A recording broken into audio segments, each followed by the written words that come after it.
Good morning, you're watching Ireland AM. It's Saturday, July 22nd, and we've a little bit of everything lined up for you this morning. Certainly have. In sport, Limerick and Kilkenny have named their teams for the All-Ireland final, while Vera Pauw's Ireland prepare for the next part of their World Cup adventure. From fillers to Botox, we'll be exploring the world of unregulated cosmetic surgery in Ireland. And happy Barbie weekend. It's everywhere. I know. Everywhere.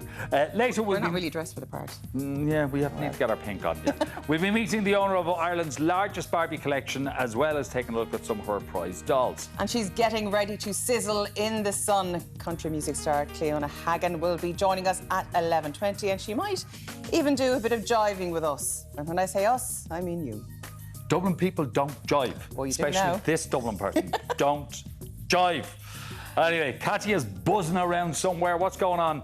Look, any chance to talk about Queen Bee, Martin? Look, to be or not to be, we're buzzing this morning as we get some top tips to make your garden pollinator friendly with Kyle Petrie, which is very important because the bees aren't having a good time right now. Yeah, it's tough summer for the bees, lots of rain, but there's lots of things that we can all do in our gardens to help them out. Right, very important tips coming up, but first, let's see what the world is looking like as you wake up. Anne O'Donnell is in the Virgin Media News Hub. Thanks, Katya. Good morning. Well, NASA's top scientists are warning that July is set to be the world's hottest month in hundreds, if not millions of years.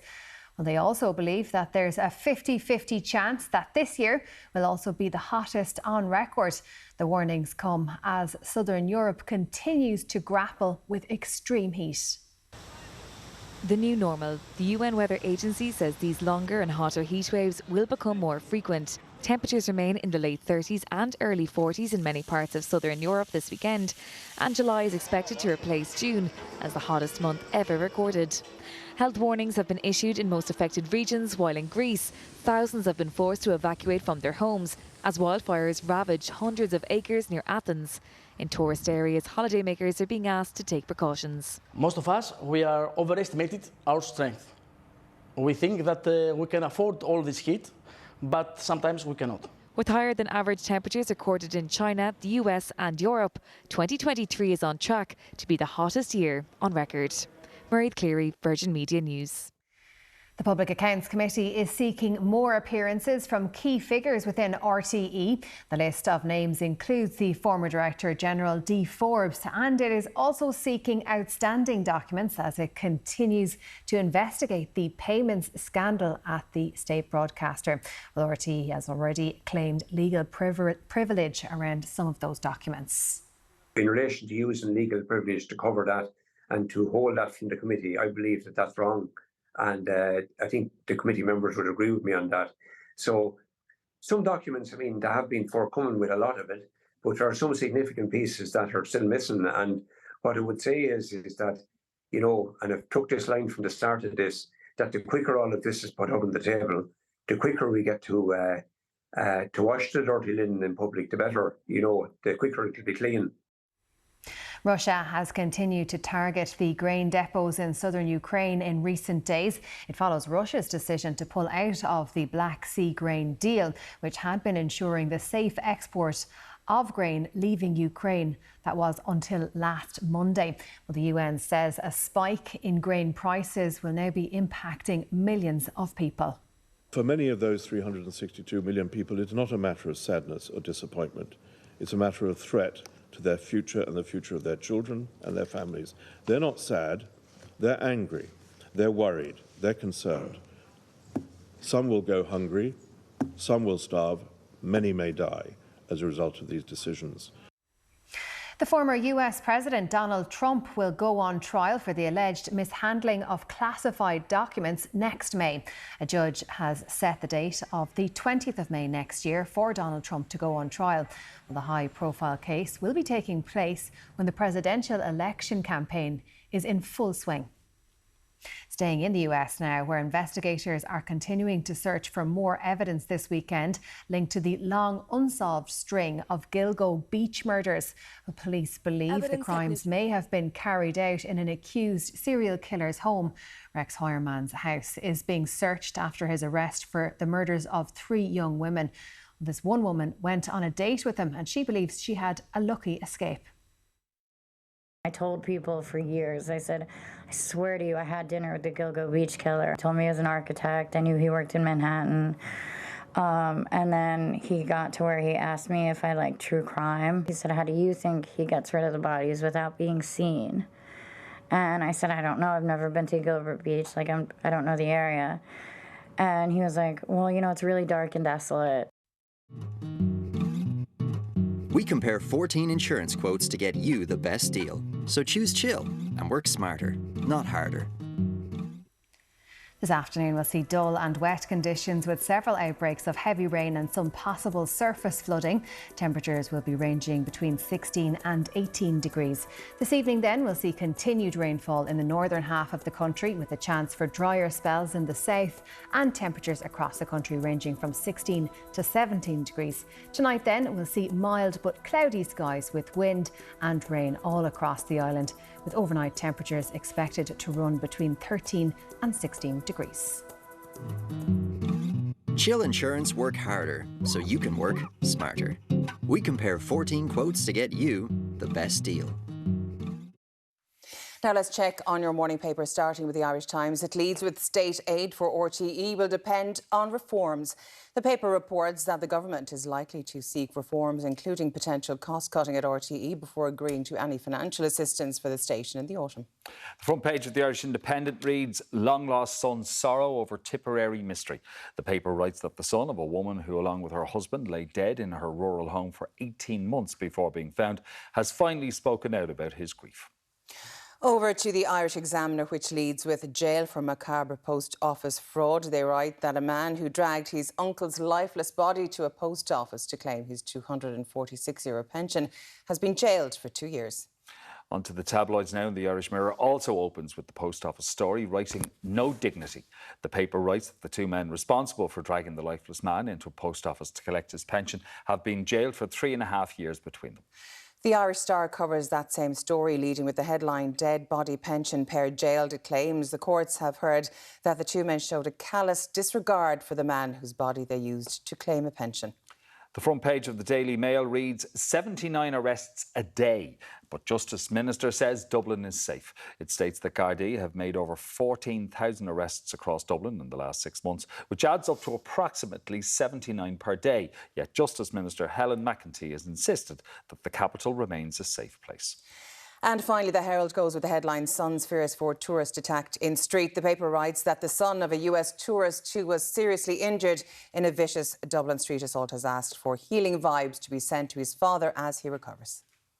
Now, in figures released this week, it has been revealed that a burst of people signed up for Netflix this spring after the streaming giant cracked down on password sharing, adding 6 million subscribers to its already massive base. But from Disney Plus to Hayu, Now TV to Virgin TV On Demand, on top of all the channels are the amount of streaming options bewildering. And have you found yourself starting to cancel them?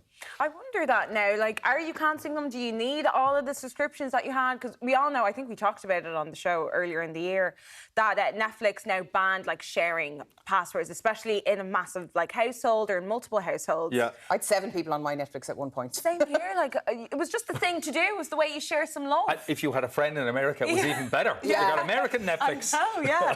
So now basically it's bumped up their subscription. They've added 5.9 million members since March. But I just think now, especially after seeing the survey in America, it says that the average consumer spends an estimated $86 per month on streaming subscription services, but in actuality, the real average is $219. What? Yeah. I don't think I'm spending that much money. But you know what? If many people, if you count up the subscriptions, especially on your Apple settings on your phone, you'll realise how many subscriptions you're actually subscribed to. Yeah.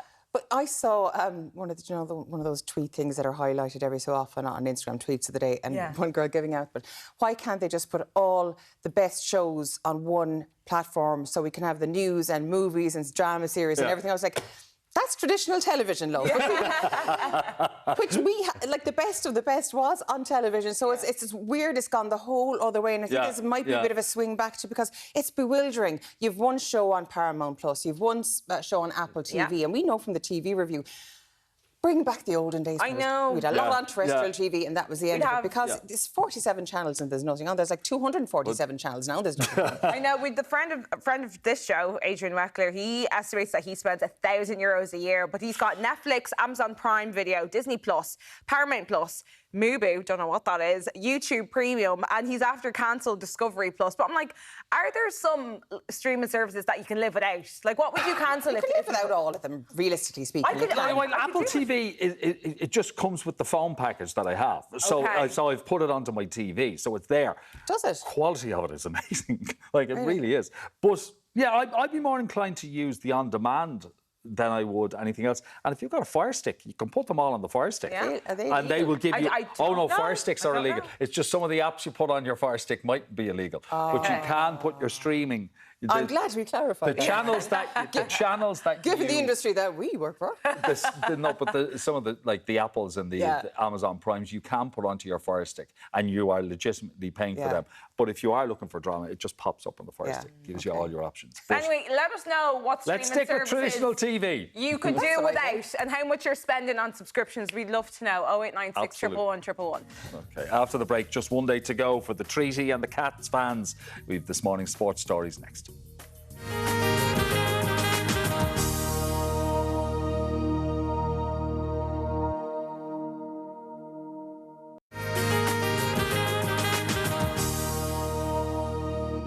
You're very welcome back to Ireland AM. They are a vital part of Ireland's ecosystem, but they're not having the best time of it. Yes, we're talking about bees this morning. And you better believe it. Yeah, get ready for the puns, guys. Right, we're learning some top tips to make your garden bee-friendly. And we're joined by beekeeper Kyle Petrie, and he has even brought some honey for us. My God, the way to our heart is through our stomach, you well know. But thank you so much for joining us on the show today. Now, the past few years, I suppose, has been huge highlight about climate change, ecosystems, and the fact of the matter is it's having a devastating effect on the bee population. If there's no bees, there's no us. Absolutely. I think, humans can survive 3 years after the last bee dies because they pollinate so much, and they're hugely important to other aspects of the ecosystem as well. So we can all do our part in our gardens, or if we only have apartments, window boxes, we can all do different things, especially this time of year. We've had a really, really wet summer.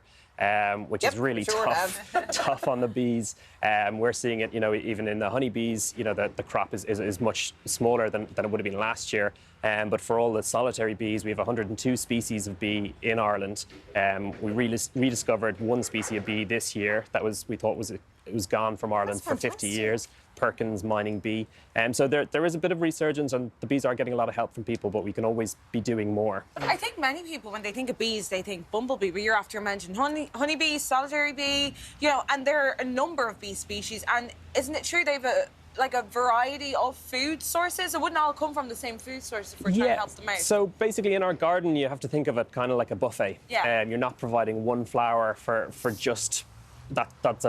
will do everything for all the bees. So having lots of different flowering plants, for example, at the moment in your garden you might have lavender, which produces both nectar and pollen, and a variety of bees can actually use that.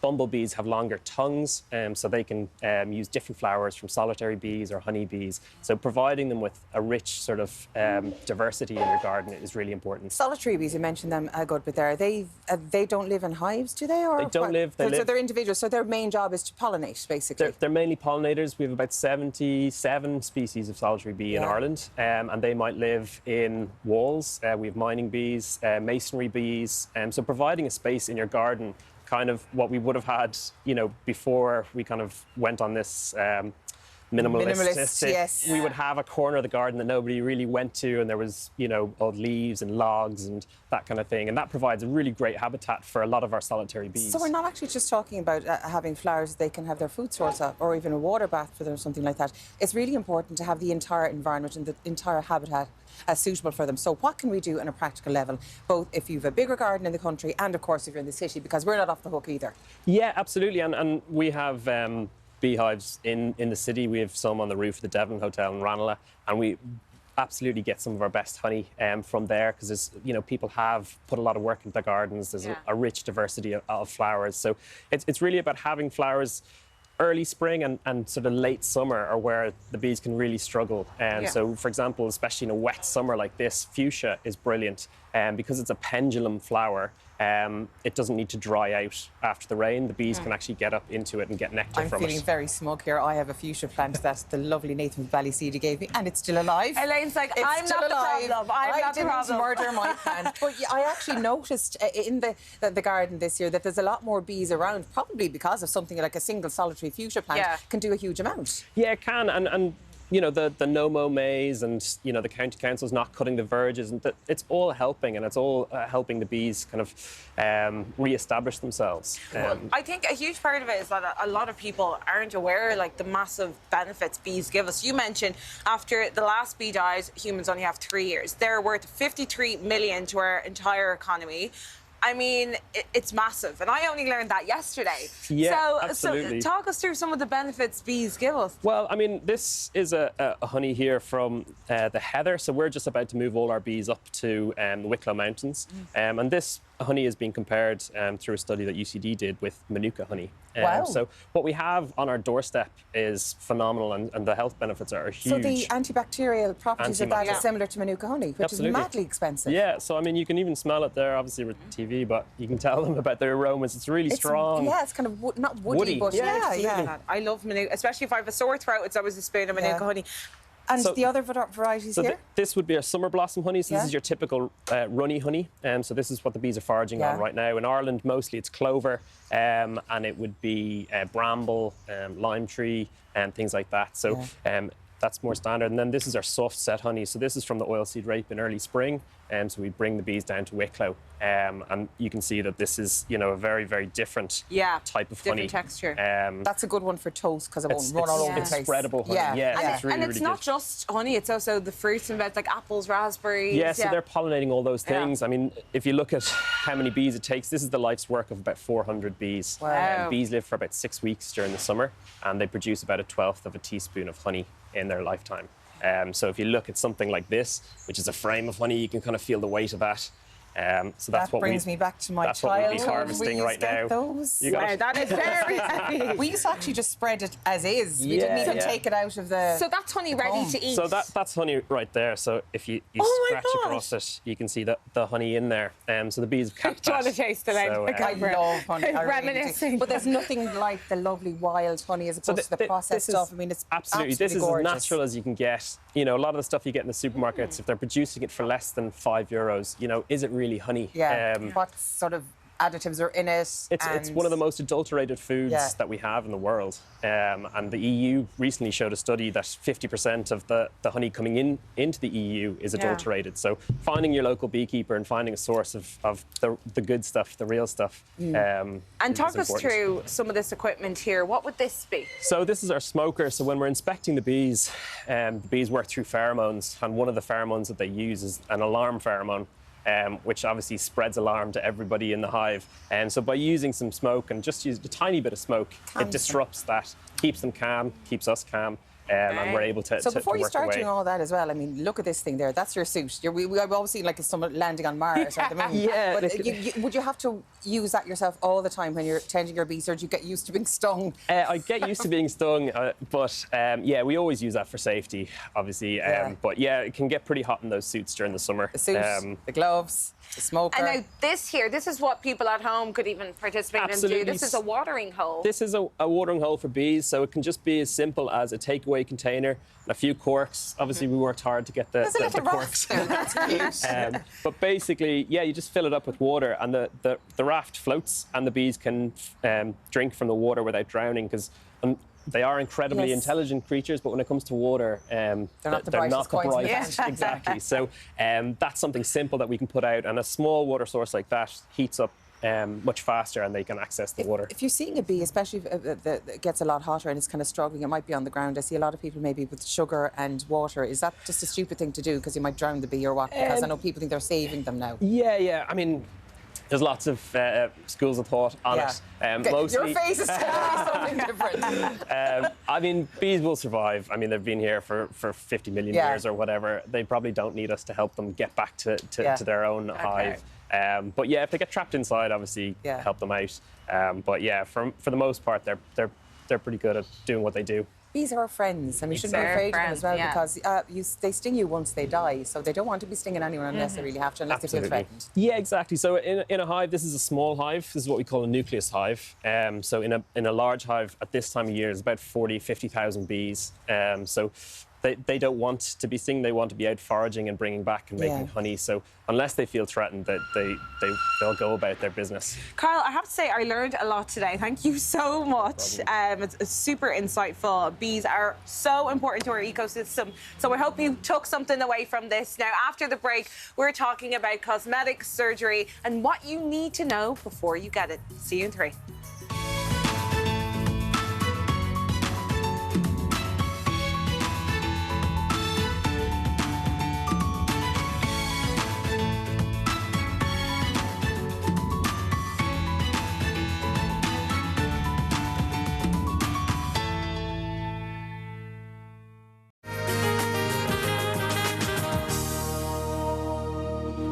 Welcome back. Now, if you've been listening to news or even scrolling through your socials, you'll know that there's been a rise in the number of people getting cosmetic procedures done in Ireland. But why is that, and how can people go about it safely? We're joined now by cosmetic medical doctor, Dr. Sean Fitzpatrick of the Natural Look Clinic to find out. Good morning, and thank you so much for joining us on the show today. Thank you for having me. Pleasure. I mean, at the moment, you can't walk down the street, and I don't know if we're blaming like the likes of Geordie Shore and Towie and Love Island. The lips are out to here, the faces are frozen, and it's clear that these girls are not getting it done in reputable clinics because there's too much going on there. So tell us now the difference between what you do and what some other people that do that isn't quite as ethical. So amongst my medical colleagues, and this is doctors, dentists and nurses, you know, the general philosophy would be if you've been to my clinic and you walk down the street, no one should tell you've had any medical injectables. You should just look fresher, more awake, like you've been on a nice holiday. What we're now seeing is the rise of a lot of social media advertising, duping, you know, a lot of younger girls into attending clinics where they think they're under the guidance of a medical professional, and actually, it's actually Sharon, who on Monday was a hairdresser. On Tuesday, she went to Liverpool, did a one-day foundation course in medical aesthetics. And on Wednesday, she's now a medical cosmetologist, offering, you know, these ridiculous prices, offering, you know, she's buying, you know, fillers for £30, selling the filler on for £100. And this is cheap, unlicensed, dangerous product being administered in very unregulated, unsanitary environments with very little insight into anatomy, inside the physiology of aging. And people, you know, especially younger patients, are not doing their homework. And they're understandably, they won't have the budget of the 40 to 50-year-old, and they'll see a sponsored ad and they'll book in and they think, oh, well, it sounds legit and I'll go for it. And we're talking about people being left with serious injuries in some instances. So I'm a member of the British College of Aesthetic Medicine, and there's about 500 members across Ireland and the UK. Every year we audit every single member as part of our membership, and what we find consistently is that about 2/3 of all complications that we have to see in our clinics have been caused by non-medical professionals. So when you're going in and you're booking a procedure, you've got to do your homework. Are you a doctor? Are you a dentist? Are you a nurse? Show me your degree. Show me your certificate of competence in this procedure. You know, because a lot of these places, they sound legit. They sound very, you hear, I'm a medical cosmetologist, I'm an aesthetic medical practitioner. When you actually look into it, it means nothing. When you look at it, our face, I mean, we have muscles, we have tendons, we have nerves. And if you're injecting, particularly if we're looking at things like any toxins, which muscle relaxants, so traditionally Botox was the first one, there's many other ones now. But if you look at what happens with that, it freezes something. It stops the movement of something that's vital in your face. If that's gone into the wrong place, you're in serious trouble. So with Botox, you know, if it goes into the wrong muscle, if you're not paying attention, you can leave someone with a deformity for up to 6 months. It's actually the fillers that we're most concerned about in the medical community. You know, whatever about Sharon doing, you know, fillers, you can't get a stroke from having a haircut. You know, you can't go blind from having your nails done. You know, if filler is put in the wrong place, it can have serious life-changing effects. I saw someone with necrosis after that, actually, which is, for what happens is it was put in the wrong place, and basically a bit of their lip fell off. Yeah. It rotted and fell off because it stopped the blood supply. And this is what we're talking about here, and this is how dangerous it is. And this is the difference between a doctor and a dentist. A doctor, you know, people will say, "Oh, it's a bruise, you'll be fine. We've got to come back in a week." A doctor will say, "You know what? I'm not taking that risk. I'm dissolving it." And the doctor has the ability to prescribe the hyaluronidase that can dissolve and immediately and act. So we're just picking Sharon as a name out of the sky. Yeah. But so Sharon can go and do a one-day course with lunch, come back. Yeah. But she'll come back with a certificate. Yeah, So how do you know the difference between her certificate and a proper medical certificate? I mean, a lot of these certificates are basically printed in the back office of an industrial warehouse somewhere in Northern England. They mean nothing. I'm not going to name names, but there are academies out there that run aggressive sponsored ads, and the language being used is incredible. They're saying, we'll sell you this £28 filler, you can sell it off to the public for £300, and it's utter rubbish. I mean, about 5 years ago, we would have seen 1% of dermal fillers causing lumps after a couple of months. Now we're seeing about 5% of cases, that's 1 in every 20, coming into the clinic for dissolving. Last year I had a patient who had a dental nurse inject lip filler in her kitchen, and the patient came to me and we ended up diagnosing meningitis, and she was on IV antibiotics for 6 weeks. As a direct cause of this? As a direct cause of lip fillers, I was literally popping pus out of her lips because she was so infected. She had headaches, malaise, she wasn't eating, and she ended up on IV antibiotics because, it was €50 cheaper than it would have been to come to me. But this is GBH, in my opinion. I mean, if you're causing people to be that sick, and what's the legislation like on that? Because I know Danny, of course, the nurses' organisation, they've been lobbying for regulations for years on this. Yeah, so I mean, we need to start looking to Europe. Right now in Portugal, their equivalent of the FDA have about 90 cases pending where they're prosecuting beauty salons and makeup artists for offering these medical procedures. But we do have the HPRA, and they do regulate the administration of Botox. But when it comes to fillers, which is actually what we're more concerned about, there's absolutely nothing. And there's talk about it. There's been talk about it since, I graduated anyone can do it, medical basically. school. Could I go across to Liverpool or wherever, London, tomorrow, do a course and come back and inject Martin? You could technically go onto AliExpress, buy 10 boxes of filler, have no idea what kind of filler it is or where to put it, and open a clinic in your kitchen tomorrow, and you'll get away with it. Without even my certificate from wherever? I'll be calling the HPRA and the guards on you, but, At the moment, I could do it without any penalty. Well, you can get away with it. But you mentioned Europe, you mentioned Portugal, and other European countries. The charge is assault. 100%, and it should be assault. I mean, let's take this into another field of medicine. Let's say you're in a major car accident on your way home. You're wheeled into a major trauma unit in Tala or Beaumont, and you're wheeled into theatre. You're on death's door, and out walks Mick the plumber, who did your kitchen last summer, with his bag of tools, and he goes, "Don't worry, Martin, now I'll have this sorted." There'd be national outcry. He would be prosecuted for assault. He'd be behind bars for 10 years. That's the degree of absurdity, but because it's, light and fluffy and cosmetic medicine, people kind of think, it's your own fault for doing it in the first place. Yeah, exactly. I could talk to you about this all day. Absolutely. Thank you so much for joining us. The message is, if it's too good to be true, idiots. Absolutely, and don't be duped by the offers and the package deals. 3 for 2, don't be doing it. Dr. Sean, thanks so much. Still to come, advice for parents struggling to cope with the extra pressures of the summer holidays, and it's very real for some. And yeehaw, we're jiving with country star Cleona Hagan. Don't go anywhere.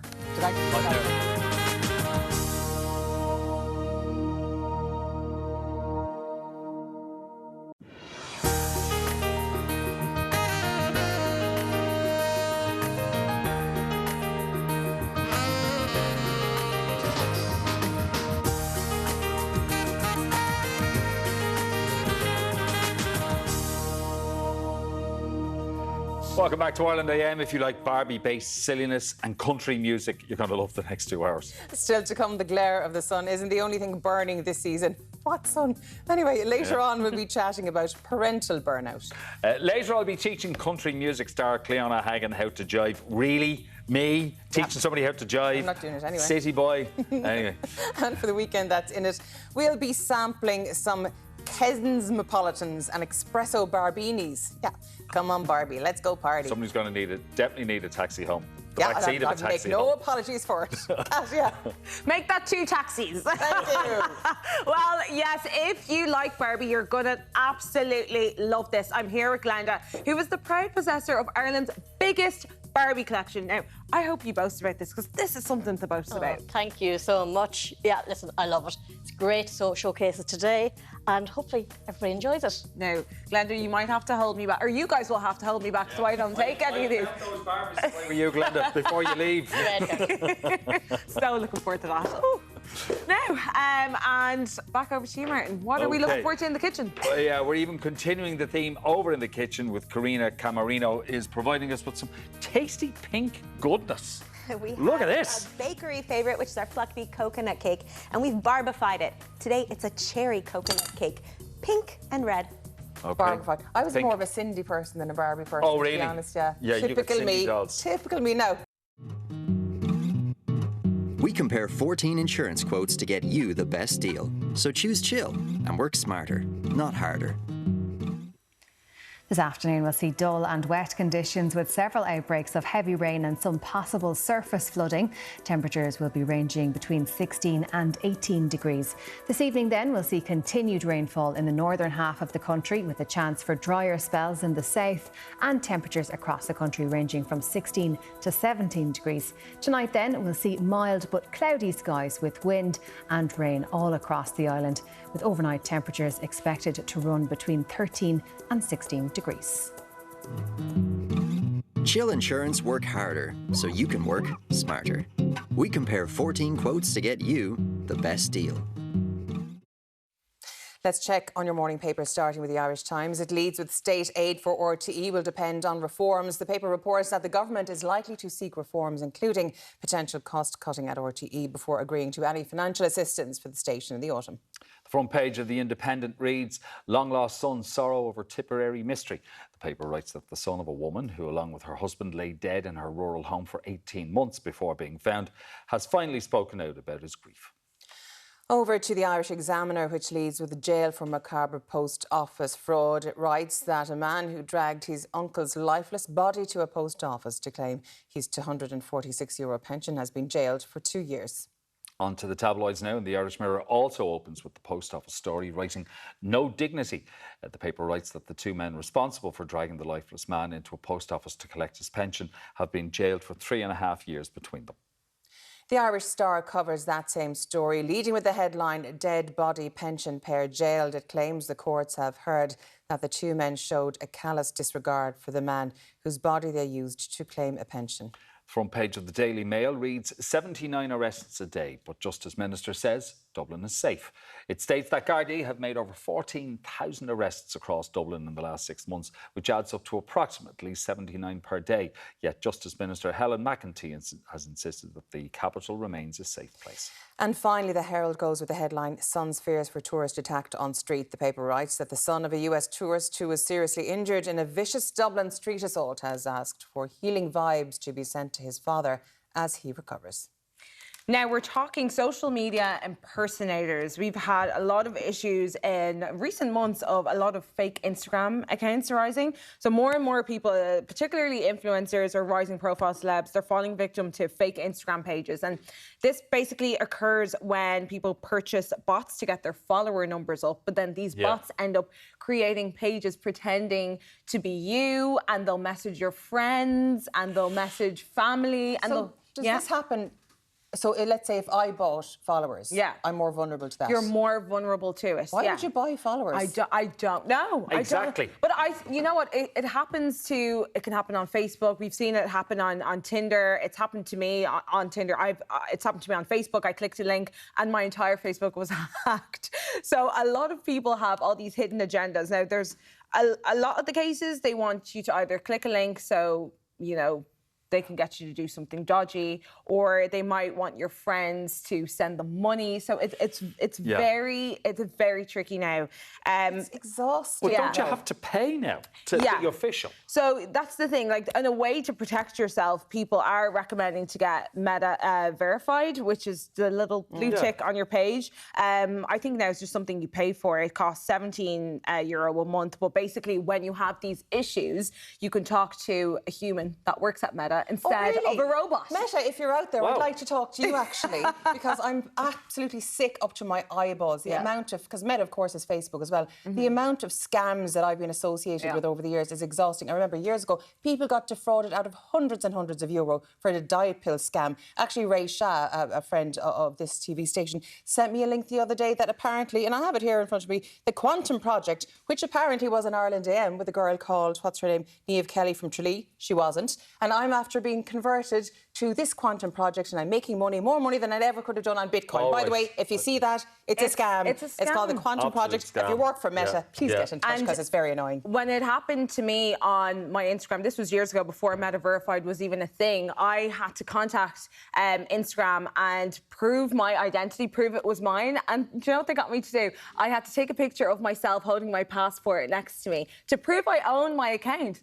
But that in turn, if it winds up If it wasn't, on social if it was media, somebody else, Can you right? imagine? If it wasn't someone verified, that can be dangerous too. Yeah. It is scary. So It is watch scary. out. People Watch are scammed out of money because of this thing. It's awful. It is crazy. Listen, yesterday we got really sad news. One of the greatest singers of all time, Tony Bennett, passed away. The ripe old age. 96. Oh, good innings.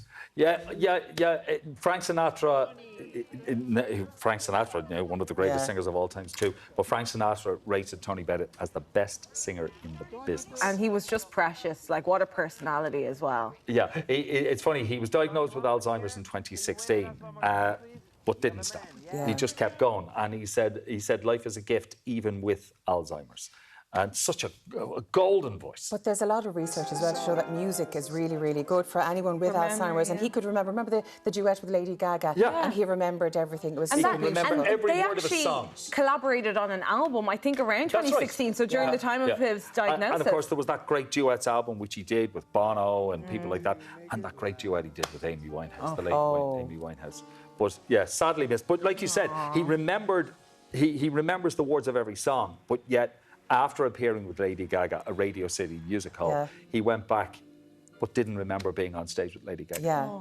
You know? It's tragic, isn't it, when the short-term memory kind of goes, but you can remember I suppose music is always in your soul, you remember the things that are important. Absolutely. Absolutely. But the world is a poorer place now that Tony Bennett has left it. But he's left us a great legacy. Hasn't he? Some fantastic songs. Rest in peace to a legend. Yeah. Anyway, there's a big weekend of sport on the way, and tomorrow is All-Ireland Hurling Final Sunday. Limerick and Kilkenny people. Send us in your pics of how you're getting ready for the big day. And remember, as we said in the last hour, if you're sending in pictures of kids, make sure you have the permission of their guardian. Who's going to win? Yeah, we can't call it anymore, can we? I can't see Limerick losing. Anyway, you never know. Anyway, after the break, we'll be finding out how to manage parental burnout. See you in 3.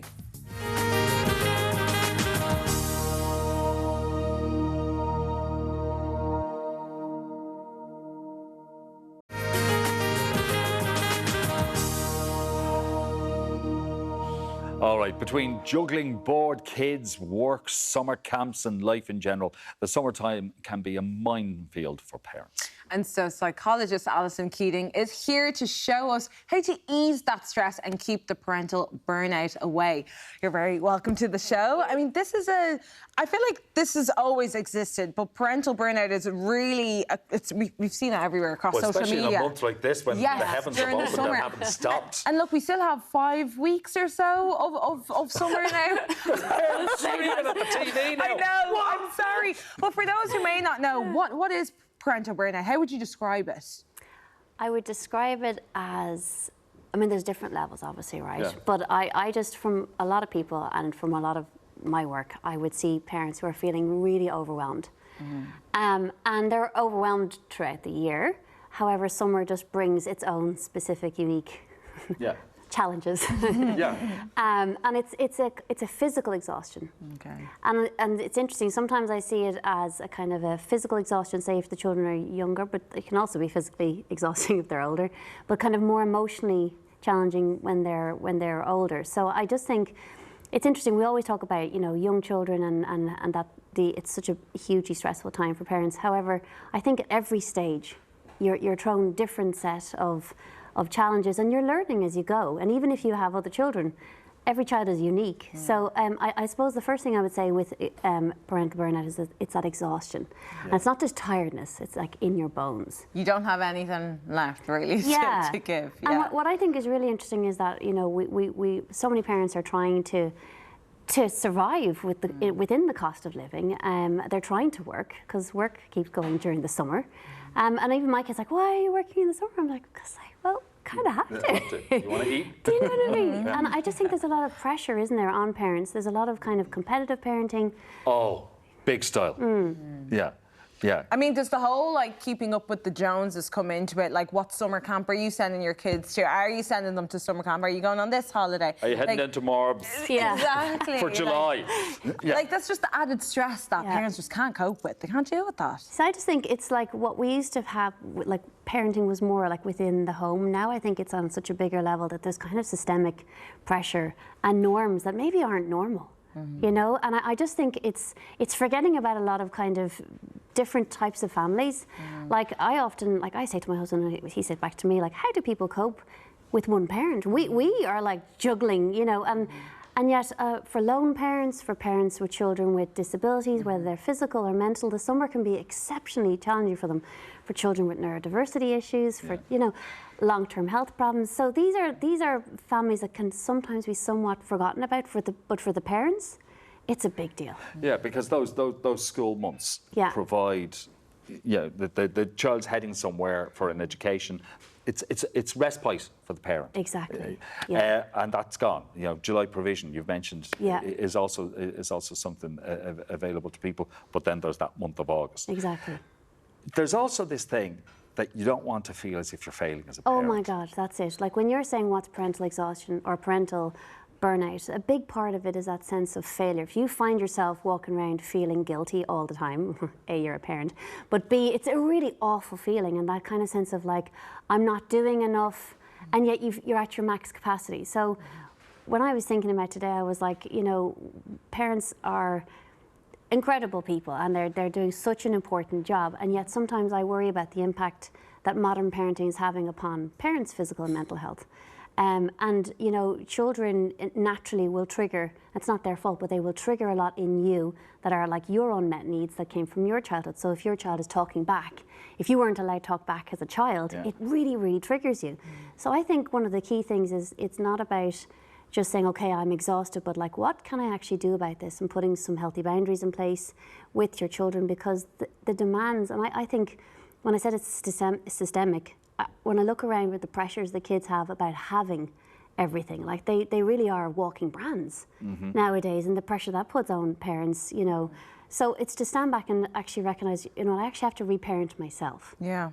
And that's a really tough thing to do. So one thing I just would suggest for parents to do is to do a thing called dear time, and it's drop everything and rest. Drop everything. Okay, and dear rest. time. Okay. So as a parent and a psychologist, I recognise how frustrating it can be to have all this information about parenting, and then you still also feel like, oh my God, I'm not doing enough, I'm not doing it well enough, and comparing yourself and that kind of competitive parenting. But you have to start saying, I need to build in some consistent time where I actually start to take some rest and respite for myself. And should parents communicate that with their children, even from a young age, just like, Mommy needs her little downtime, 15 minutes or however long you can get. Is it important to communicate that from the get-go so they know, you know, we need Mommy to be healthy for her to be a good Mommy to us, you know? I think it's such an important thing to do to, like, when you know, when all the parenting, you know, theories are out there, it's monkey see, monkey do. So if you are always going, that's what we're actually teaching the next generation. I know it's not that easy, you know, it really isn't, because it's challenging, you know, trying to, for a lot of people, even to make ends meet. But I would actually say to the kids, I'm going to sit down now for 5 minutes. Do they leave me alone? No. Of course they don't. But then I started seeing them. They're like, I'm just going upstairs to sit down on my own for 5 minutes. And I'm like, okay, fine. But it is so important. So that dear time is just, it could be that you take your cup of tea and a cup of coffee. And if you can, walk outside. 5 minutes, sit down, and actually use your senses to calm yourself down. This is self-regulation, right? And as parents, we have to learn how to self-regulate ourselves to be able to co-regulate our children. Okay. Katya mentioned talking to other parents. Yes. So there's always strength in numbers. But again, that fear of failing as a parent comes into it. Because to admit, listen, I'm having a few problems, may be perceived as, he's not doing that well or he's not doing that well, looking after the kids. But it's vital that you do. It's so vital. And, you know, you might get burned. Like, people can be judgmental. Yeah. People can say things, like parenting can be very divisive for people. And sometimes when I get people to stand back and go, they're very upset that someone actually did make a comment on their parenting, that it's very easy for people to have a look at things from the outside. Say, for example, specifically, if there are disabilities there or if there's neurodivergence and what's a temper tantrum, and it's a huge one, and of course it's spectacular in public, that parent feels this awful cycle of guilt and shame. And, you know, to have an understanding person say, oh, I can see you're having a really hard time, rather than feeling absolutely mortified by it. So that's what I mean about you reparenting yourself, that you're kind of like, yeah, they're having a meltdown, but not to take such, which is very difficult, not to feel so like, okay, this is because I am a bad parent. We have to start giving parents voice to being normal, to having off days, but we have to start valuing that kind of mini rest, creating boundaries, showing our children that they can't have access to us all of the time. And modelling that by doing very small and consistent things, just dear time, sit down and rest, or that you're just taking a pause. I think it would make such a difference to have for everybody. And that's what I'm looking at. When we're looking at parental burnout, it's how do we actually mind the parents so that they can actually have that capacity to do such an important job. Drop everything and rest. Yeah, it's a good one to It's okay if you're feeling overwhelmed. It's okay. Yes. There are plenty of others like you. You're not the only one. All right, drop everything and rest. That's what we're taking from today's show. Good to see Alison. You too. Thanks, Alison. And after the break, we're getting our Barbie party started. But first, in the kitchen. See you then.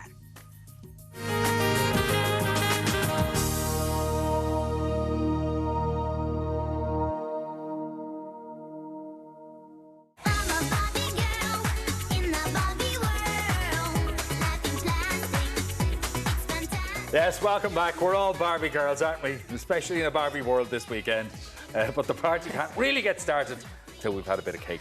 Karina Camerino from the Camerino Cafe and Bakery is here this morning to get us into the spirit. And what beautiful pink and fluffy things have you for us this morning? Good morning, good morning. Well, in the bakery, in Camerino Bakery, one of the favorite cakes the customers love the most is our fluffy coconut cake. And we have barbified this cake, add pink to this cake by adding a cherry frosting to it.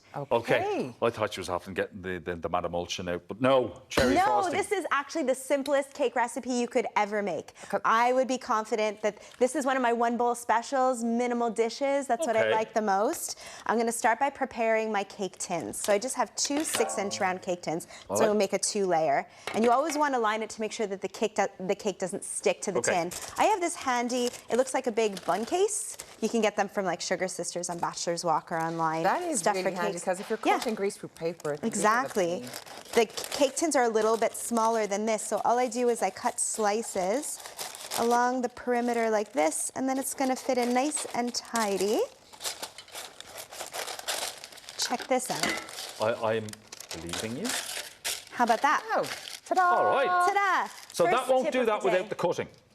No, it'll get all crinkly, you know, and then the side of your cake wouldn't be straight. You would get like little dips. You don't want a crinkly cake. You don't want a crinkly. Nobody wants a crinkly anything. Barbie wouldn't want a crinkly cake either. So the coconut cake recipe. If you had no frosting on this or had a frosting like a ganache, this cake would be entirely dairy-free actually. So that's good for some people to know. Fantastic. We have 3 eggs. I'm going to whisk them up really well. Before adding, I have my sugar here, 450 grams. I'm using caster sugar, which is just finely ground. Granulated sugar would do just as well. It's the weekend and it's a treat. Yeah, that's it. And I have 120 mils of sunflower oil. So this is the fat we're using in the cake instead of butter, which means that I don't need a big mixer to beat it all up or, you know, Arnold Schwarzenegger muscles. I've never seen that used in a cake before. Oh, really? Yeah. It's really good. It ends up in really light, fluffy texture. It's part of what gives our cake really light and fluffy texture. And does it have to be sunflower, or could you use another kind of seed oil? You could use a neutral oil, like a vegetable oil would work fine. I wouldn't go olive oil. That imparts a flavor. Rapeseed. Rapeseed would work fine. Okay. Yeah, absolutely. And I have my coconut milk. So that's instead of my dairy. And you wouldn't even know it. It's really delicious. So far, just one bowl and one utensil. So I know there's coconut. Is there coconut shavings going in here too? That is the next step. You see? It's such an easy recipe. Go to the top of the class. I'm getting a gold star today. Desiccated coconut. Desiccated. See, there, right. I know stuff too. Very good, both of you. Gold stars all around. And then I the last. I do love the coconut flavour though. It's one of my favourites. It's just so nice and gorgeous. But it's hard to get it right because sometimes it can just be a little bit too overpowering. But if you have the balance just right, it's delicious. Yeah, some recipes use like a coconut extract and that can kind of overpower a recipe. We're going all natural. I'm just sifting my flour and some baking powder here. That's going to give our cake some binding and some lift. Yeah, so baking, if that's plain flour with the baking powder out. That's right, yeah. Okay. You can use cream flour too, that's just fine. I always pass it through a sieve to make sure that it's not lumpy or... So we don't have crinkly or lumpy cake? No, nobody wants crinkled or lumpy anything. No, they don't. Barbie pretty. Barbie's pretty, and that cake is so pretty as well. So it's relatively simple to do when you have all those to hand. So far, how simple does it look? So far, so good. That's the last step for this cake, yeah. So just not spilling on the counter, I guess. So I paired this with cherry, but you can just as well do other flavors that go well with coconut, like pineapple. You can have pineapple in your frosting instead. A little pina colada cake, mango, something tropical like that. Some lime, for example.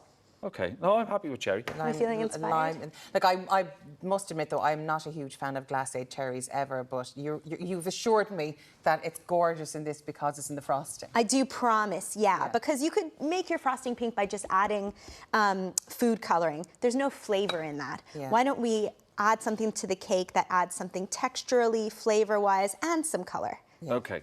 So you just kind of blitz the cherries to give us that. Yeah, so this is the batter all done now. I'm trying not to over-mix at the stage once I've added the flour. If you mix too much... I thought you were being very, very gentle, but that's the reason for it. You don't thanks for noticing, all the bubbles go away. That's it. I just want to do it until the flour disappears. The reason is if you work it too much when the flour is in, that's when you start to get like a tougher cake. You want to keep it light and fluffy. Like when you're kneading bread, you really work the flour. To develop that gluten, we want the opposite here. So that's our batter. We'll just divide this between the two cake tins. Okay. Bake it in an oven at 180 degrees for, it takes a long time in the oven, 65, 75 minutes. Test it, and then we're gonna cool them in the tins before And here's peeling one them. we made earlier. And here's one we made earlier. I'm gonna let you taste these, pass them along while I show you how to do the frost. Okay. So, you can start with just a plain old vanilla buttercream frosting, which is what I've done here. And I have the recipe on Ireland AM for a basic buttercream frosting. And I'm just gonna add, for 600 grams of vanilla frosting, I'm adding 20 glacé cherries without the stems. And then I'm gonna blitz it all up. I have one of these I made earlier, because mind your ears now. This is lovely. It's really, really nice. It's quite light, because sometimes I was expecting it to be a bit oilier. Yes, the fluffy coconut cake is definitely a favorite with our customers. So let's say, gorgeous. Imagine I've been doing this. Yeah. Calorie free, you know. To achieve all the food on this show is calorie free. That's so this is the end product of our cherry blitz butter ice. That's right. If you'd like it more pink, more red, you would add more cherries. Okay. And so I have some frosting that I've put into piping bags in advance. These piping bags are blue because they're from a professional kitchen, and anything that's plastic or where you would cut plastic bits off in a professional kitchen, they're blue so that if any bits of plastic should make their way, all of our plasters are blue. Okay. Our piping bags are blue. Okay, so the two cakes have come out of the tin. The two cakes have come out of the tin like this. Crinkle free. Crinkle free. No lumps. Look, they're both slightly crooked. I'm just gonna stack them so that they're topsy-turvy and end up kind of straight. So we just put, let's say, this cake on the bottom. All right, we got about a minute left. All right, well, we can frost it like this. Let's see if I can do it. Of course you can. Yes, I can. I believe in you. And squish it down. Squish it down, and voila, our cherry cake Swirly, swirly. I also have some white buttercream Some here. nice Barbie pink. Some nice Barbie pink, some rosettes, and some cherries to decorate. Be artistic here. Yeah. And let's say 1, 2. Right now, the silence in the room is unbelievable because everyone's Everyone's thinking, looking at that how will I assault this cake first? Sugar and cream with a cherry on top. That was some pressure. What? And this is what it looks like. I'm not sure if that's pressure Look at that. piping. Inside That's the finished and product. It's outside, absolutely yeah. gorgeous. Thank you so much Our Barbie for cake. joining us on the show today. It's sorted. I'm going to have it no cup of tea now with my cake. I'll make it in the break. Recipe details are up on our website, or alternatively, you can stop into a Camerino bakery on either Merrion Square or Capel Street to tell Karina about it. We sent you. She'll bar you, but it doesn't matter. Anyway, coming up, it's Barbie weekend. We'll be taking a look at Ireland's largest Barbie collection. You want to see what this lady has. It's coming up after the break.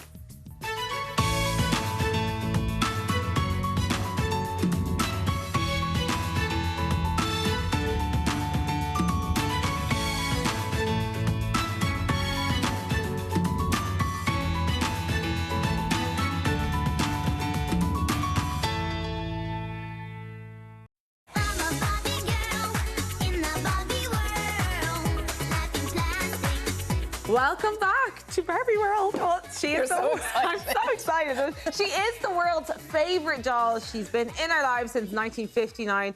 But if you regard yourself a big fan, you may need to reconsider. Big time, because you aren't as big a fan as Glenda Taylor, who owns Ireland's largest Barbie collection. Glenda, thank you so much for joining us and bringing us such a very expensive part of your collection with us today. Listen, thank you for having me. It's an absolute delight. Well, this is the week for it. Exactly. So you must be so excited for what's going on now. So tell us, how did you get kind of obsessed, really, with the whole Barbie story? I suppose I always had them when I was a little girl. From Santi. Santi was, I must have been a good girl, so Santi was good to me. Got a few dolls, like this big one here. And then as I grew up, I had the magazines as well. Okay. Discovered eBay and credit cards. Yep. Dangerous combination. And on eBay, I found some of the dolls that were in the magazines. I was like, wow, you know, I can't believe I can buy these. So I did. And I suppose when I was younger as well, I wrote a letter to Barbie, and she actually wrote back to me. And she sent me a letter back in 1996 and a little present of a little doll. So listen, that just cemented my love for her at that stage. Because now it's hundreds. We're at a stage where it's hundreds of Barbies. But I'd love to know, when did it go from, right, I have a couple of Barbies, they'll stay in this corner of the house, to they need an entire room? Yes. They need an entire house, not an entire room. How many have you? I've lost count, but over 700. Lovely. Yes, so not many, Do you remember your first? Sorry? Do you remember your first one? I do. I got it when I was in hospital. I was 4 or 5. So that's the first one I remember getting. And then the Princess of Ireland was my first collector doll that I bought when I was about 17 or 18 for a show. So and now you need a trailer. And when did what stage did that sort of happen? Like, what number were we at in terms of Barbies when we needed to move them into a whole room in the house? I suppose they were always away in storage, and not even myself seen them. So we were fortunate enough to build our own home there about 2 or 3 years ago. So part of the planning requirement was a doll room. So yeah, it's bright pink. Not that you can see the walls; they're all floor to ceiling shelves. Wow. And yeah, it's just full to the brim. So. And do you have a favourite? Or is it like asking to pick your favourite child? I can't pick a favourite child. But listen, there are 1 or 2 sentimental ones. So this one here in the middle, that was actually given to me by my husband on our wedding day. Oh, so that's so fair play to him. This is a collection edition, this one? That's a collector's edition, it is. So, yeah. Yeah, so that's kind of your favourite one, really. Yes, exactly. Because he's a very understanding husband, really, if you've that one. Whenever I got my shoe collection, that puts your Barbie collection puts my shoe collection to absolute shame. But there's some beautiful ones. I remember my sister growing up had Barbies, and the first one I remember is the Peaches and Cream Barbie. I think a load of people had that one. I'm more of a Cindy person myself. But there's some amazing dolls, and if you look at some of the older ones you have there, from the original ones, and that stripe, that the 60s, are they from? So they're from 1960, 1961, so they're the number 4 ponytails. They're the oldest ones I have. So I was lucky enough to see the movie last night, so Margot Robbie actually opened the movie wearing one of these pinstripe bathing suits. Wow. So, yeah. What was that like, seeing the movie, you know, being such a fan of this entire franchise? It was lovely. It was everything I thought it would be, and even a little bit more. Like, there's a few serious undertones, but the right amount of comedy mixed in as well. And lovely little nods to Ruth Handler, who was the inventor, all throughout. Maybe some, like an ordinary person might have noticed it, but for me, knowing the history, you know, it was just lovely little acknowledgements there. And I'm loving on all the red carpets, Margot, or the pink carpets, should I say, Margot Robbie is really, she's taking inspiration from all of these vintage Barbie looks. If we look at the pink outfit there on the box, that's the Day to Night Barbie. She wore that on one of the premieres, which is absolutely gorgeous. If we go to the right of that one, that black dress with the long gloves. Here.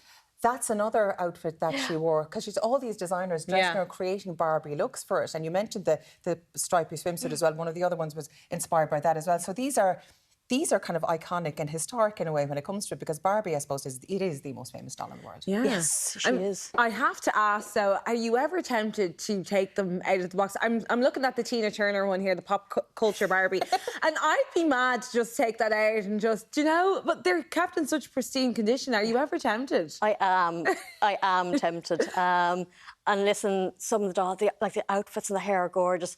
I suppose as a collector, I don't think I'll ever part with them, but just if I do, they are a little bit more valuable if you leave them in their boxes. Yeah.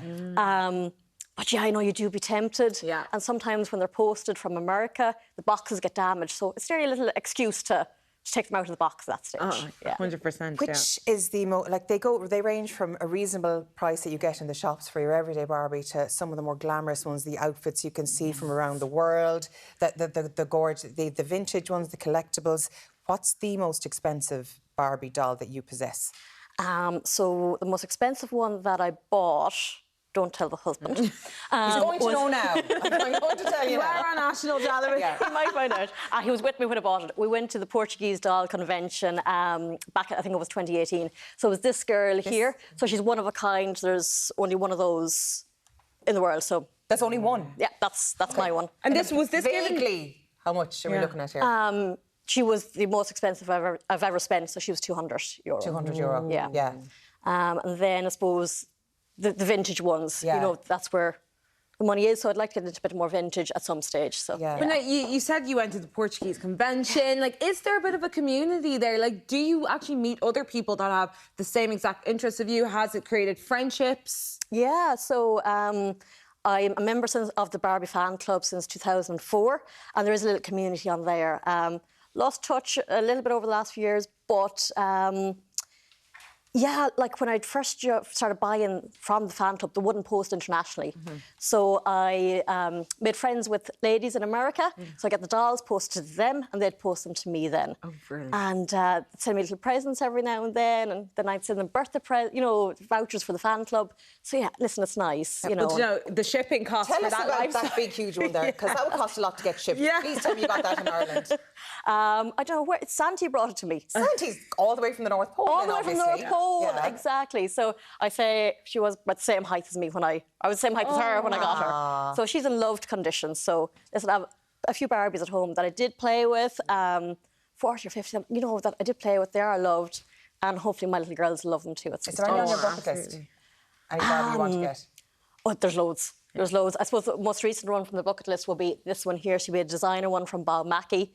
So Bob Mackie, of course, is Sherry's famous designer, did all her Oscars outfits. Yeah. So, my God, yeah, there's not many of them around, is there? No, there wouldn't be many. Yeah. No. And you have them. Yay. Yes, exactly. Thank you so much for joining us today and bringing in your very expensive collection. Now, I check her bag when she's leaving, by the way. You're allowed to hold me back. I don't trust you. Now, stay with us. We're back after the break with a special treat for fans of good old country music. Been happening that might be related. When my world changed. Cold shower, falling off my roof, and my heels are on the ground.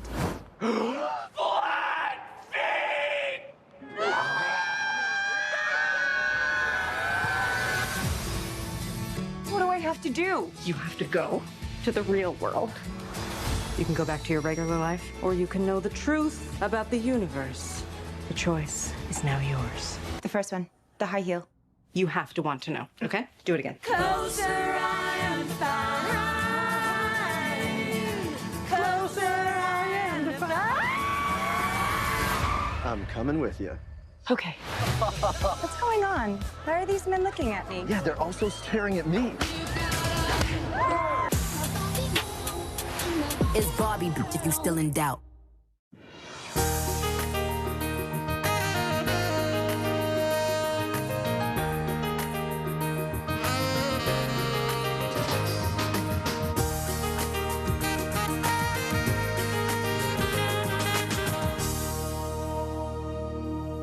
You're very welcome back to Ireland AM, and we're going full-on country music for the last hour of your Saturday morning.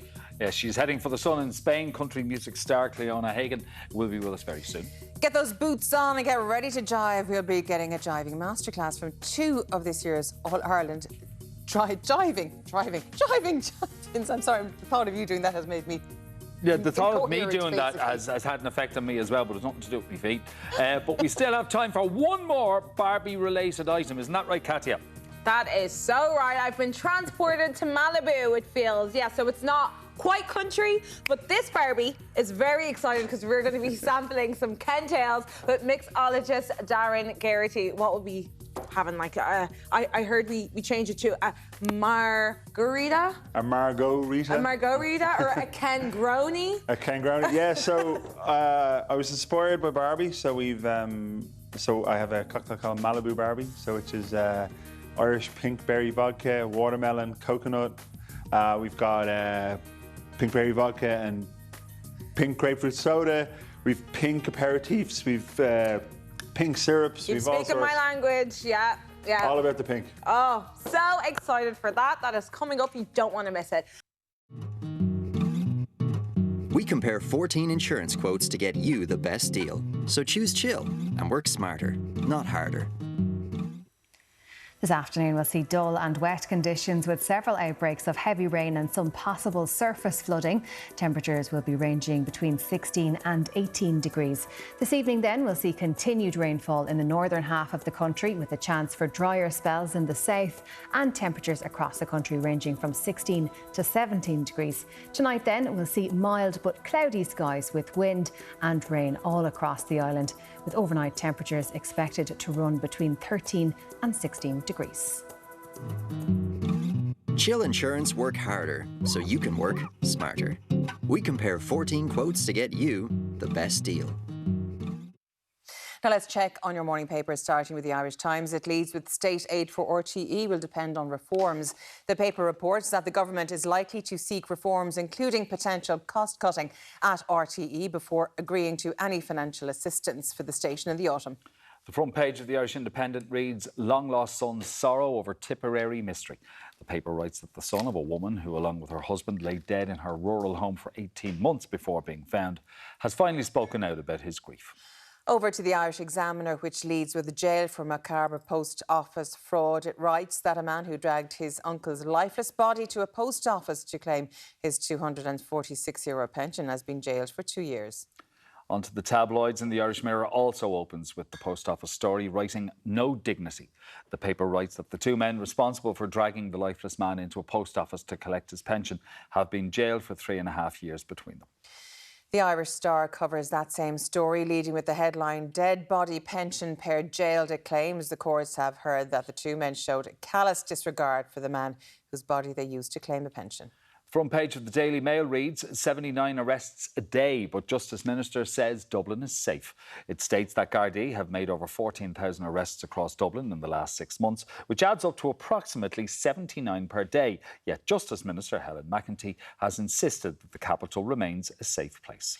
And finally, the Herald goes with the headline, Son's fears for tourist attacked on street. The paper writes that the son of a US tourist who was seriously injured in a vicious Dublin street assault has asked for healing vibes to be sent to his father as he recovers.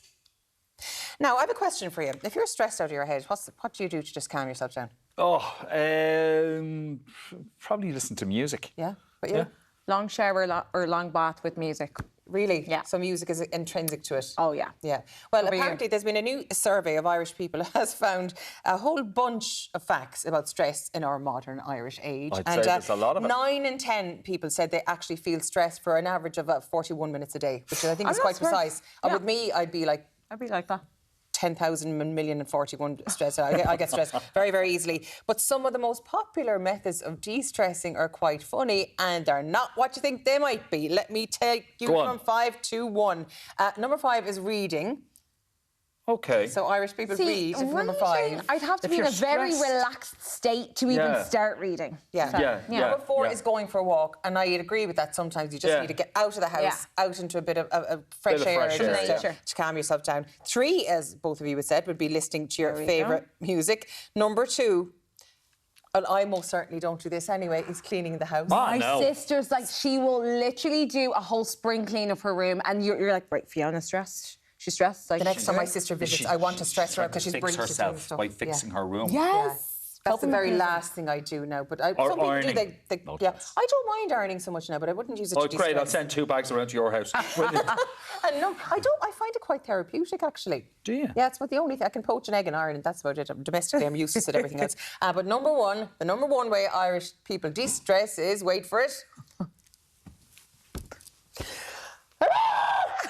screaming into a pillow. I thought she was about to smother me. I wasn't sure. I want to do it. I want to do it so bad that I've got lip gloss on. Sound now. I've probably blown her ears off with that. Yeah. But yeah, screaming into a pillow, and it can be really, really therapeutic. You just let it all out. Get it all out. I'll tell you something funny now. I shared a room with my sisters, a crazy house. So there's not always a pillow and time alone to be screaming. So into your pillow. Into her face. So no, this is what I used to do. I used to scream into like an empty washing machine drum. Now I do this when I was a kid because no one can hear you. You're like gone mute. Do you not get an echo? It's like it's like a muted echo. And I was like, this is actually really therapeutic. You can hear it, but nobody else can. Exactly. I used to do it all the time. So I'm like, if there's not a pillow around, you just straight into the washing machine drum. Under the stairs. Under the stairs like Harry Potter, but there was a rack of coats, and I go through the coats, and there was a kind of a little cubby hole there. I'd sit there, actually with them. Your own little Narnia. I actually used to read for all my mocking it. My little book. Give her a light. The amount of people now going in to scream into their washing machines because of what you've just said. Guys, I recommend it. Try it. You're going to love it. And the amount of people that are going to be texting and going, where is wine on that list for de-stressing? I don't see that anywhere. Well, yeah. Anyway, we'd love to know how you de-stress. Share it with us. You can get us on 0896 111 111. Now, with tomorrow being All-Ireland Hurling final day, Limerick and Kilkenny, I'd say there's a lot of stressed people there. Do send us in your pictures of how you're getting ready for the big day. If you're screaming to a washing machine, if you're screaming into a pillow, if you're having to listen to your music. Anyway, and do remember, though, if you're sending in pictures of your kids, make sure you have the permission of their guardian. Up next, one of the country's greatest country singers. You said country. I said country. It's from working with you. You're getting country. That's what it is. Cleona Hagan is with us. She's in the house and she'll be chatting to us after.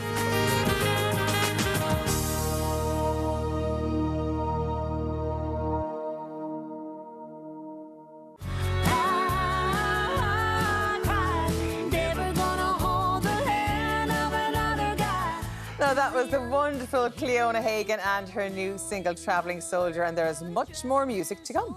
Yes, Cleona joins us now to chat about her new music and a fun summer getaway that you can get involved in before we all put on our dancing shoes later. I only heard about this morning. How excited are you? City boys don't jive. Do you know what? I think you're going to do much better than me, trust me. You did dance at the start. You that did was a jiving long time ago now. Yeah, but you've more jiving experience than I would ever have. Listen, great to see you. Lovely to see you guys as well. Oh, and the so new nice song. To have you here. Yeah. Why did you choose that one?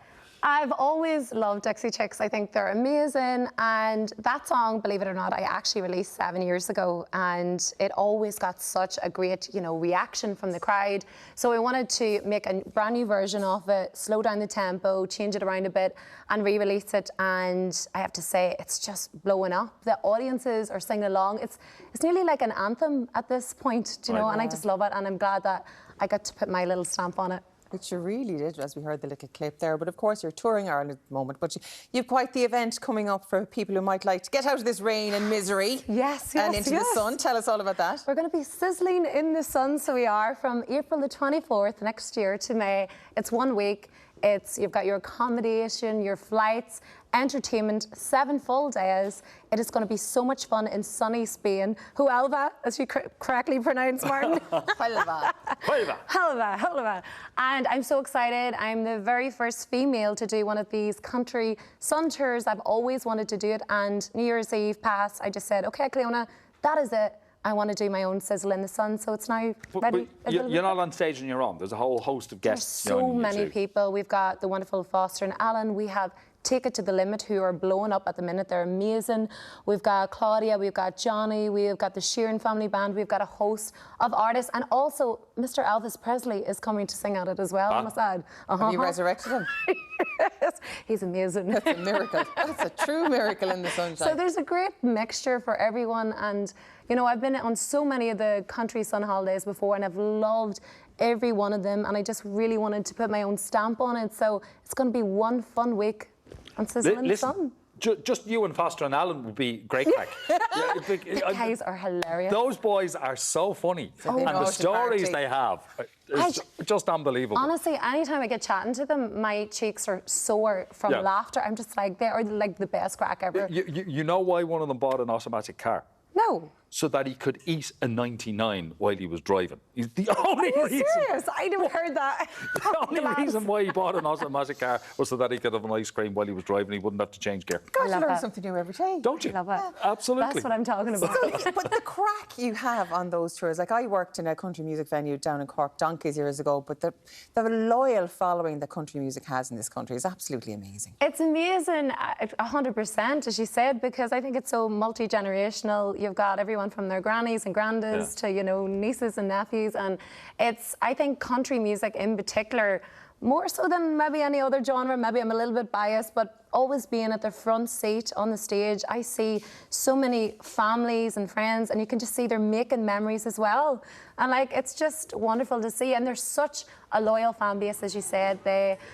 You actually become friends with them, you know, and it's great that we can always create such a lovely rapport with those people who support us day in and day out. And thanks, guys, I really appreciate it. Look at that, and you've been touring since March, so that must be pretty special to be around the country. That is cool. That was amazing. I really wanted to crowd surf there, but I didn't think they could hold me.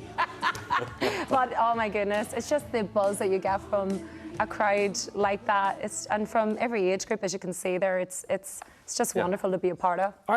And you also did your first headline arena show just recently. Yes, oh my goodness, you know, it's just been brilliant. Obviously doing the Dolly songbook, and you know, I've done so many wonderful iconic venues, like the Helix, like the Cork Opera House, and the INEC in Killarney, and I can't wait now to go back next year, starting in January the 19th, and the INEC Killarney, and all next March we'll come back to the Helix, and to be able to, you know, put on a show of that caliber and for everyone to really enjoy it. That's what just makes me, and the in-laws, they're my musicians, are amazing, and we just have the best time ever. Now you have a new real set of in-laws as well now, because you got married last year. Yes.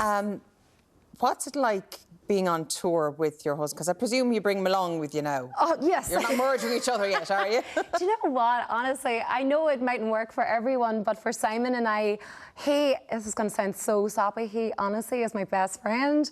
We're with each other 24/7, and I would not have it any other way. He is just my support network, and of course, there's Simon, and then all his brothers, the Sheeran family band. They're extremely talented, and I'm so lucky that I have a band of that caliber that is there to not only back me, but, you know, even if to be honest, if I make a mistake or sing wrong, they all look around and they love to shake their head, and we love to wind each other up too on stage. But do you know, it's just great, and we always have a great time on stage, and it's a lovely atmosphere, and thank goodness nobody's killed anyone yet, so that's always a plus. Okay, well that's good. That is good. You mentioned Dolly. Yes. Didn't she give you a seal of approval? Yes.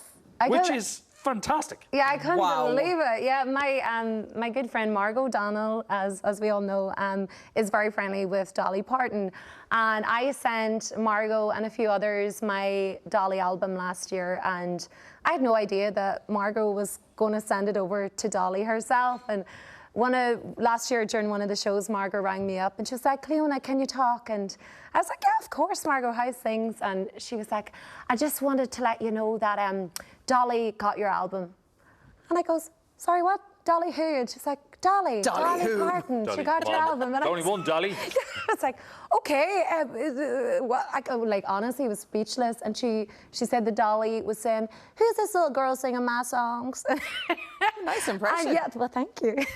And she thought it was absolutely great. And to be honest, I was just thrilled, over the moon, and it's just made my life. I just think she's wonderful. That is true. That's life. To get that approval. Are you meeting? Have you arranged? Do you know what? Nothing is planned as of yet, but I've still got my fingers and toes crossed. So I hope that would be the dream. I think I would faint, to be honest. Yeah. Oh God, don't! You couldn't do that. You'd ruin the entire moment. I would totally do that. I'm so klutzy at times, so that would be something, you know, I would do. Now, you mentioned being on tour. Of course, I mentioned your recent marriage, and you're touring around the time. But how did the two of you actually get together as opposed to, obviously you're in the music scene together, but how did you actually love Blossom? Sorry, this is romantic in me coming out now. Simon is such a romantic, and he texts me and he says, "Hi, Cleona, I would love to take you for dinner." Did you know him at this point? I knew of him because Simon and his family, they would be doing a lot of events and, you know, shows that I've been at, and they would have backed me before, so I knew him to say hello and whatnot. However, I never realised that, you know, he wanted go out. And so, of course, we went out, and he actually cooked me a lovely dinner, and he had on the first date? On the first date. And my we had God, a there's beautiful brownie rose, points. and oh my goodness, he's honestly just so romantic, and just went from there, and love blossomed, and we're just like best friends, and Look of course at the that's been right. She's a happy girl. She's a very, very happy girl. But I know, okay, so he invited you for dinner, wound up making you dinner. Yes. You don't ask the question I think you're going to ask. As if I would. Good. Anyway. How did he react when you said, listen, they want to make a reality show out of our wedding? Oh, he was like, Cleona, I don't want to go on TV. Like, because he's so quite timid and shy.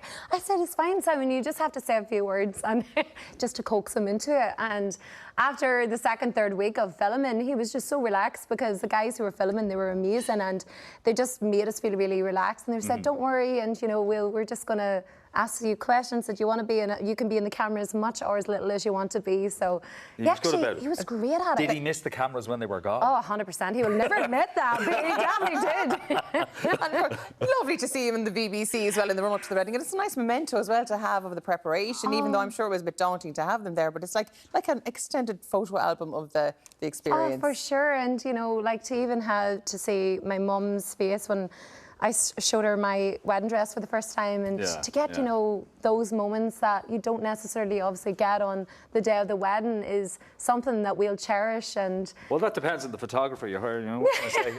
Not that you're biased. Not that I'm biased. Not remotely. But yeah, look, more reality TV? I would love, do you know what, I never really like to pigeonhole myself. I love, obviously, singing is my first love, always will be, but I have to say I thoroughly enjoy the reality end of things, the TV, and to actually get to let people see who I am in real life as well, I suppose. Forget keeping up with the Kardashians. I think we should hang out with the Hagans. Oh my goodness, I love it. We got a title for it already. There we go already. Nothing wrong with that. It's got a good ring to it, guys. Good to see you. Lovely to see you guys. And she's not going anywhere either. No. Okay. All information for Cleona's shows and her Sizzle in the Sun event in Spain next year can be found on her website, cleonahagan.com. Still to come this morning, wait for it. Cleona will be sticking with us, and Martin's going to become the new Lord of the Dances. We'll be taking part in a jiving masterclass. We really, really don't want to go anywhere for this. I can't wait.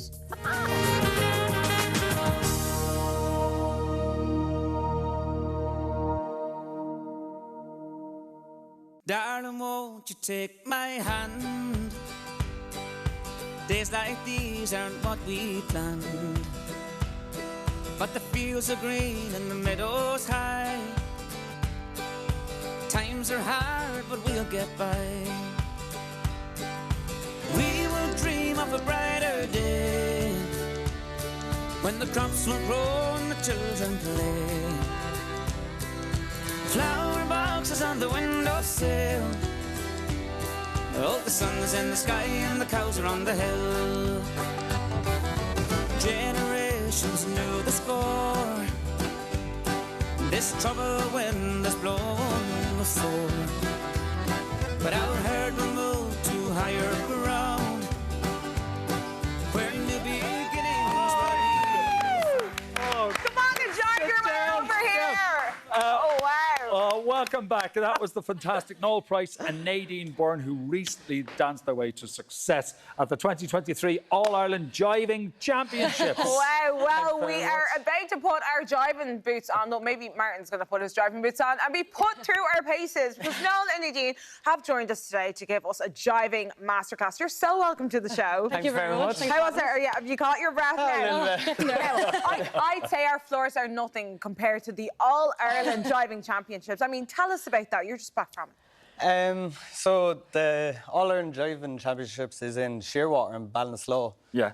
and basically it's about 3 heats, 3 sets of songs. Yeah. And that's intense. It is. And you can't stop. It's a knockout. 3 songs, so like one set is 3 songs, so you do 3 songs in one go, like, and it's tough going now. But and then there's 3 sets of those, and then it goes on for 3 nights.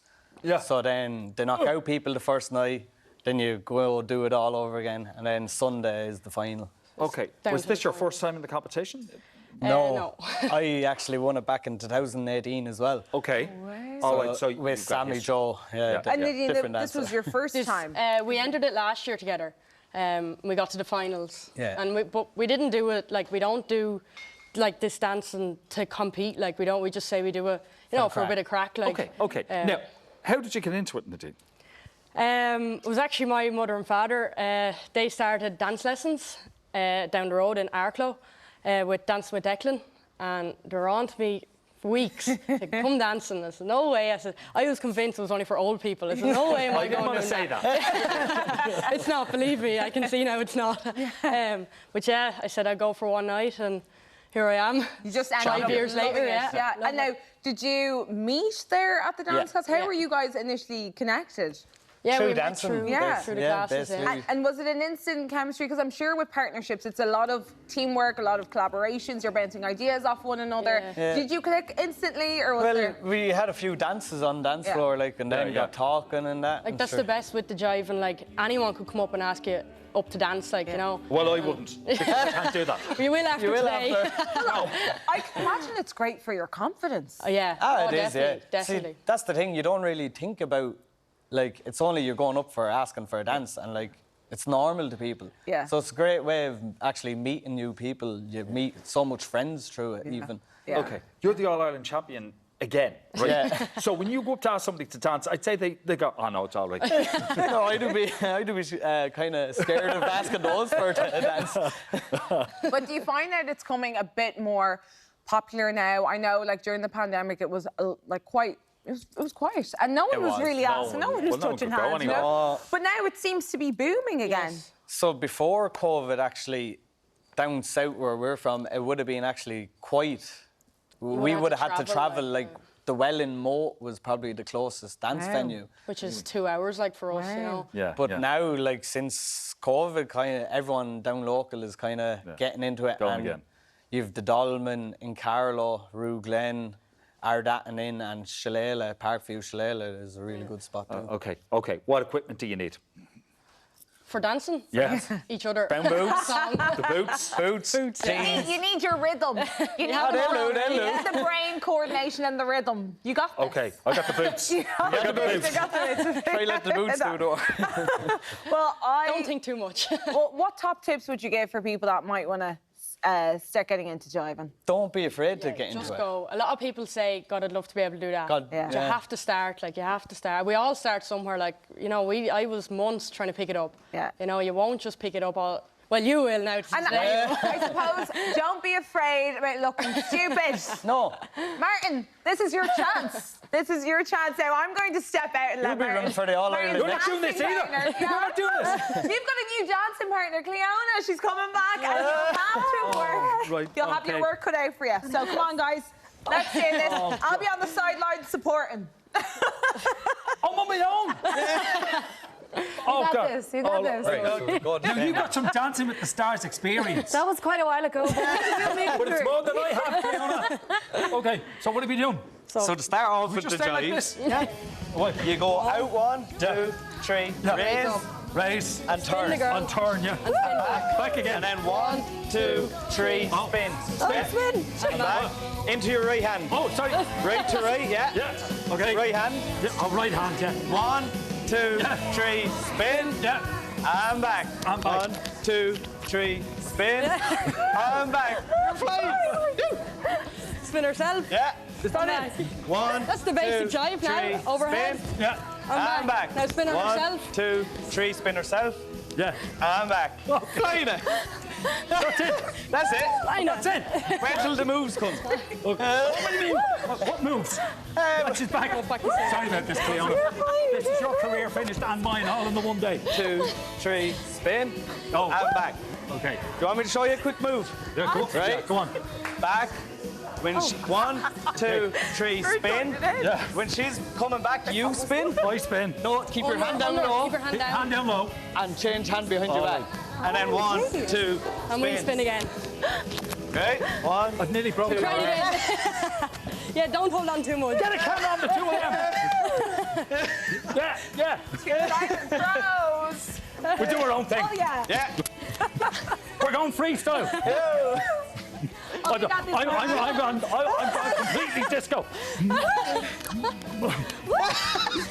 We're gone, Ro. Hey. Can we leave it at that? Yeah, we can. Together, 1, 2, 3. Okay. Brilliant. I need to lie down. Thank you, my dear. You're brilliant. All Ireland champions, folks. No, I definitely need to lie down after that. After the break, we'll be kicking up our feet for some pina coladas. Coladas. It's Barbie cocktails. Yes. You two girls have to get some of these. Cocktails, Barbie style, after this break.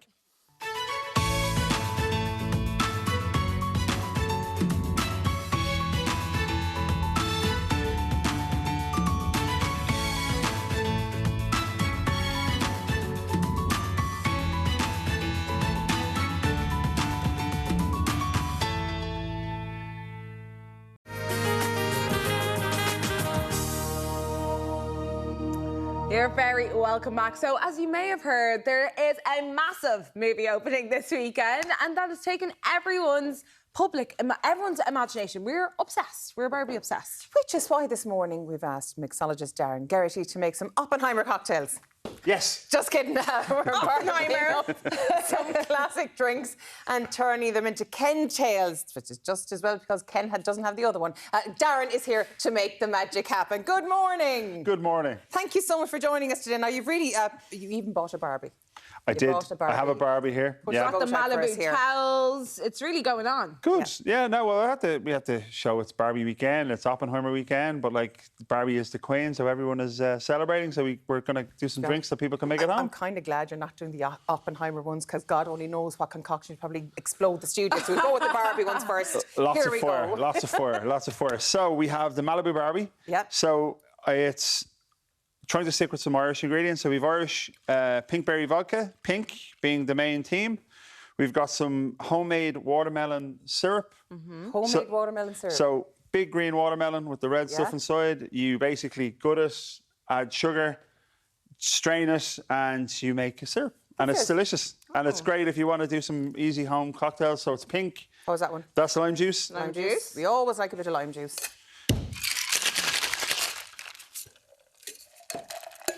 So we do all that before we put our mixer in? Yeah, like so we have our base, our citrus, our sweet, our alcohol. We're going to use a little bit of soda water just to give a little bit of bubble. And then I have some coconut puree. So basically coconut milk and sugar, essentially. Oh. So it's just... So this is what we're seeing on top and at the bottom? Yeah. Okay. So... Ooh, that's got to kick like a donkey. My God. Absolutely lovely. Mix it. That's actually lovely. Did you make these all These up for a Barbie, yeah. You invented them yourself? So yeah, because I was thinking, because what's easy at hand? So people have vodka, so we've Irish vodka, we've some pink soda, soda. This is delicious. It's actually gorgeous. This is So Malibu Barbie was the one I always remember, because, you know, like she had the sun hat on and she did the swimsuit, and it was the pink and the beach towels, so I just thought it'd be cool with coconut. You wouldn't even think there's alcohol in this. It's so well, you didn't get the same one I did, clearly. This is delicious. I think it's my favourite cocktail you've ever made. Absolutely gorgeous. So Ken's margarita, so his and hers. So we have tequila. So I'm using a really good value tequila. We're using blue curacao. So a classic margarita has tequila, orange curacao, but you can also get a blue version, which is just coloured blue, same orange flavour. It's like Blue Lagoons were made of them as well. Blue Lagoons. Back in the day. We have lime juice and some agave. Agave is basically what they make tequila from. Okay. So it's the plant, but it's a syrup. So it's they say it's healthier than sugar and honey, and so There's nothing healthy about these cocktails. We'll Let's tell not fool ourselves ourselves. that. Yeah. And then, so like a margarita, so I'm actually finishing it with some lemon soda. So this is actually an Irish soda, lemon with some Irish mint. So like a long margarita. So a So little just bring us to the ingredients again. So blue curacao. blue curacao, tequila, citrus, lemon which is our soda, lime juice. and a little bit of agave to sweeten. Okay, lovely. Okay, so let's this try And you have it in front of you with a. Yep. Oh, this is giving Very me strong. flashbacks. This reminds me of to my shots. late teens, early 20s, and it's not good, to be honest, because Blue Lagoons used to be the cocktail of I choice. could take a shot of this. I don't know if I'd be able to have a So whole a lot. blue margarita. That's why we add the soda, so it's a little bit longer. It is actually. It doesn't have the tartness of a margarita, so I mean, So it's you're making slightly it less more diluted a little approachable. bit. Approachable. So yes, that one was for our Kens. Now we have a Barbie Spritz. I think this will be my favourite. So you love aperitif kind of wines. So we have an Irish aperitif wine, which is the Omaro from Stillgarden. We have again the pinkberry vodka. Again, an Irish wine. Sorry, it's basically an Irish bitter aperitif. So it's like Aperol. Oh, of course. So but you they add use- it to your... Yeah. And then I have pinkberry vodka. Yep. And then we have pink soda. Oh. So this actually has sea salt in it. The soda has sea salt. Sea salt. How does it keep the bubbles if it's got sea salt? So it has a little bit of salt. So saline changes how we perceive citrus on the palate. So you know, like a margarita with salt. Yeah. Yeah. So Sweetens it, does it? no, it actually changes how the sharpness of the citrus. Yeah. So it makes it more palatable. Which is why you have the rim of salt. So in a rim of margarita salt, glass. or some people like that, you know, that salty sharp. Yeah. So again, with salty sharp, it's a different play. So a lot of sodas now, you're getting a little bit of salt, and they're selling it as the salt and soda, because before you'd have a little bit of salt in it either way, but they'd never sell it. So you see sodium on the label. Yeah. Now it's all everyone's Yeah. into sea salt. But you know what? That's good as well, because you know it's good for the old dehydration. A bit There of you salt. go. And then where can I buy lime slices with gold flakes, please? So you can go to a good bakery shop and you can get gold powder, and then it's That essentially is impressive. Essentially, because it's Barbie, so we have to bling it up. I mean, if you're having the girls over for a cocktail night, that's something you'd want to have. That is definitely something you'd want to have. Let me take a Yeah, sip look, of we can this. see the little. That's very refreshing. I'm still going with number one. Number one is still sweeter, but this is Different levels for different people, you know. this is a bit of me. Yeah. So we'll never fight the over last drink. drink is our non-alcoholic. So we have a pink lemonade. So I always love doing a float. So like lemonade with like cream. Oh, and you're small. Have the scoop of vanilla ice cream and the lemonade with the 7-Up on top. So we have candy floss syrup, very Barbie. We have watermelon, because again we're using ingredients that we have in the larder for our guests. Mm-hmm. We have lime juice, and then we're using the pink grapefruit soda again. Okay. Because this is either for the adults that are not drinking or for the kids. Is that the one with the salt in it? The salt in it. Yeah. The soda has the salt in it. Now, don't get me wrong. It's not like you're not going to go, oh my God, it's super salty. Yeah. It's just a little touch of salt which changes the profile and basically the overall drink. It's actually really, really delicious. So then we have our mix here, and then we're going to do a cream float. Mm-hmm. So. Oh, no pressure. It's like doing an Irish coffee, except obviously absolutely zero alcohol in it. A zero alcohol. And then what we're going to do is we're just going to finish it with Bling it up. some... Oh, you can. I'm not sure if you Bling. can see the bling in here. It's lovely. Bling. We've got bling and cream at the top of this. All right. Cheers. Enjoy. Now, with the cream on top, you might need to start, because I gave you straws because of the lipstick, but, you know. Do we need to mix it? You can, Is or it you better can drink to it. mix it, or- It's because if you ever had a float as a kid, you'd dive straight in. Oh, that's lovely. Delish. It's That's better when really, you really mix nice. it in. That's Yeah. lovely. It's the cream. You know what it is? It's because the cream kind of balances everything out and you get this lovely texture. There's lovely flakes of gold. It's everywhere. I'm going to be It's covered. gone everywhere. We're going to have to get the lint roller for you in a little while to light with you. So 4 very it's straightforward and simple enough. It's very Again, doable. it's a Barbie weekend. You're going to the cinema. You want to have something simple, ingredients that are accessible, and not too much hassle. Thank you so much, Darren, once again. Thanks for Which is having your us. favourite? I think that one. This one and that one. This one's for the sweet side, and then I love this for just the mixtures. I'm bringing this home Everything with me. combined. Anyway, earlier, speaking of coconuts, that's in this, we made the perfect coconut cake for a Barbie party. Here's how we did it.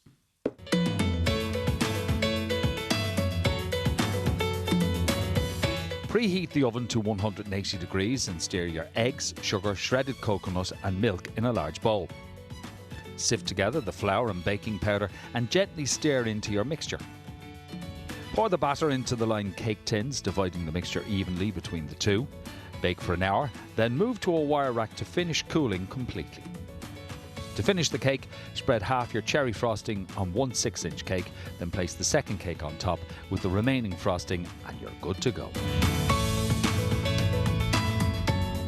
Yes, coming up on Sunday's Ireland AM, they're two of the best actors of their generation. Welsh legend Michael Sheen and Doctor Who himself, David Tennant, will be talking to us. We're getting tips and advice on how to best look after our posture. Plus, we're making monkfish in the kitchen and we've got summer colours on the catwalk. Yeah, we're going to be back here on your telly box from 9 o'clock. These two are going to have to be carried home on a door. I might just sip my drink while we read these texts, because we did get a couple of texts from you guys about de-stressing. Jodie says, hilarious. I de-stress by hanging out washing. Ooh. It's been a tough old summer. She must be stressed to high dough. How can you hang them out? It's raining. That's what I mean. God, how can you de-stress at all? I love this one. Nisha says, I used to work for a doctor and to relieve stress, she would close the bathroom door and throw loo rolls at the door. There's something nice. It's like it's what works for everyone. I de-stress with a quiet game of solitaire, says Marion. Catherine says I de-stress either we're working out or decorating the house.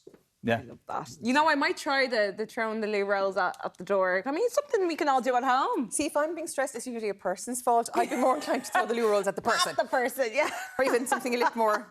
No, I won't. At least they wouldn't walk into a room and Elaine has a stack of loo rolls, you've annoyed her. If it's only your loo roll, you're grand. Yeah, it could be this, Martin. I could be walloping you with my iPad. We got one text on Barbie. Shauna says, my daughter never had much interest in Barbies, but my son was big into Action Man. OK, and Anne-Marie says, I wouldn't have 700, but there are definitely a few Barbies up in the attic from when I was young. Is there a way to find out how much they're worth? I'm sure there's a website for that. Barbie and Action Man got married in my house once. Did they? Yeah, my brother had an Action Man, sister had a Barbie. It was a lovely day.